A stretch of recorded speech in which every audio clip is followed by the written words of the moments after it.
যুদ্ধ লগা সেইগিলা আমি ক'ব পাৰোঁ। জাৰ্মানৰ যুদ্ধ সেইগিলা তেতিয়া আমি সৰু যদিও মানে ভালকৈ জানো বহুত বছৰৰ কথা সেইটো। বহুত বছৰৰ কথা। আৰু আমাৰ যিবিলাক এই স্বাধীনতাৰ আমাৰ কাৰণে যি যুদ্ধ লাগি আছিল বা এই মহাত্মা গান্ধী আহিল সেইবিলাক দেউতাহঁতে গম পোৱা নাই? মানে মহাত্মা গান্ধীটো আমাৰ অসমত লাগি আহিছিল। আমাৰ খুৰাবাৰীতি হয় নেকি? হাত দুখন জোৰ কৰি তেওঁ একান্ত মানে হেৰি কৰি যাই আছে। আমিও ধৰ হাতযোৰ কৰিছোঁ আৰু চব খানাই দেখা পাইছে দেউতাহঁতে পুৰা দাবাৰ ভিতৰত দাবাৰ ভিতৰৰ পৰা হাতযোৰ কৰি যাই আছিল আৰু তেওঁ যাই আছে সেনেকৈ। আমি সেই মানে আজি তেজপুৰত যাব আহি এই কথাটো শুনি আমি গৈছোঁ আৰু ক'ত খুৰাবাৰী ষ্টেচনত তাত ৰখি থকা গৈছিল নেকি? সেইটো ষ্টেচনত ৰখি থকা গৈছিল। তাৰপিছত তেওঁ সেনেকৈ তেজপুৰত গুচি গৈছে। পিছে সেইবিলাক পুৰা দিনবিলাক মনত আছে দেউতাহঁতৰ পুৰা। এতিয়া আমি কিবা হেৰি আমি যদি শুনো আমাৰ মানে কিবা এইবিলাক হেৰি আন লাগে আৰু এই কি হয় এইবিলাক সাধু কথা টাইপৰ। এতিয়া দেউতাহঁতৰ হাতত নিজৰ হেৰি আছিল আৰু পুৰা একদম হেৰিকৈ।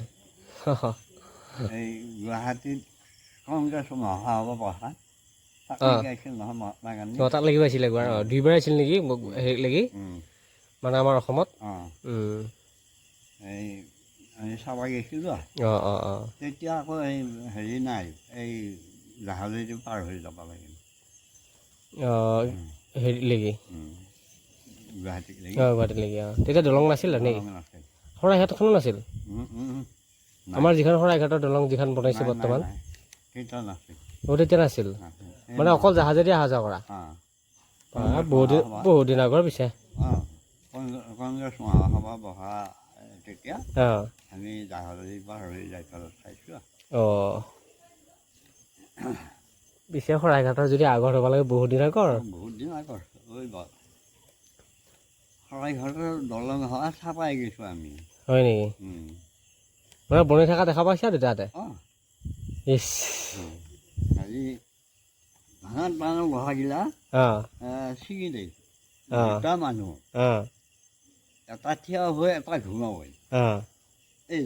সেই জোখত লোহাডাল যায় আৰু এই যেতিয়া আকৌ এই ঘূমাই থকাটো উঠি এই থিয় হোৱাটো ঘূমাবই তেতিয়া ঠনকৈ লোহাডাল ছিঙি দুইফালে দুইখৰা যায় আৰু সেনেকৈ সেইগিলা মেচিন আহিছিলে তেতিয়া দিনতে। আৰু সেইবিলাক ব্ৰিটিছৰ দিনতহে আছিল চব নহয়। এই নে আমাৰ ইয়াৰে মানুহবিলাক আছিল? ব্ৰিটিছৰ মানুহবিলাক দেখা পাইছিল নে তাত? ক'ব নোৱাৰোঁ সেইগিলা। এতিয়াতো সেইখনতো ব্ৰিটিছৰ দিনত বনোৱা বুলি কয়। আমাৰ শৰাইঘাটৰ প্ৰথম যিখন দলংখন আছে। নহয় নহয় নহয় না? হেৰি গৈছোঁ এনেকুৱা দেখা এইবিলাক শুনি থাকিলে শুনি লাগি থাকে দেউতাহঁত। মানে আগৰ দিনৰ কাহিনীবিলাক। বসন্ত গোস্বামী বুলি এটা ল'ৰা BA পাছ কৰিছিল। আমিও চাব গৈছোঁ, তেওঁলোকেও আহিছে চাব। তেওঁলোক আহি এই হেৰিত উঠিল, এই ধৰ তলৰ সেইখিনি খান্দি পেলাই ঠিকাদাৰ তলত আছে 12টা 14টা মানুহ খান্দি আছে, ওপৰত তুলি দি আছে হেৰি দি মেচিনেদি উঠি দি আছে। তাৰপিছত এই বসন্ত গোস্বামী তাতে যাই থিয় হৈছিল দুটাই। এই তলৰ খান্দা হ'ল নহয়, ওপৰৰ পৰা মেচিনটো পেলাই দিয়া চাপ্পা হৈ গৈছে বসন্ত মানুহটো। মানে সেই বস্তুটো পৰাৰ লগে লগে মানুহটো চাপ্পা হৈ চিন চাপ নোহোৱা নিচিনা হ'ল। আকৌ কিমান হেৰি ওজনৰ বস্তু চাবিচোন, সেই ৰিংটো আকৌ বহি গেলা। সেনেকুৱাকৈ ডাইৰেক্ট বহিছিল তাৰমানে। বহি যোৱাৰ পাছত আকৌ তলত খান্দি আছে, খান্দি থাকি আকৌ এটা ৰিঙৰ জোখা হ'লেই আকৌ মেচিনটো পেলাই যায়, দিলে সেইটো ৰিং বহি যায় আৰু এনেকৈ আমি চাই আহিছোঁ একেবাৰে। এইগিলা আচৰিত বহুত বহুত বস্তু আনিছিল তেতিয়া।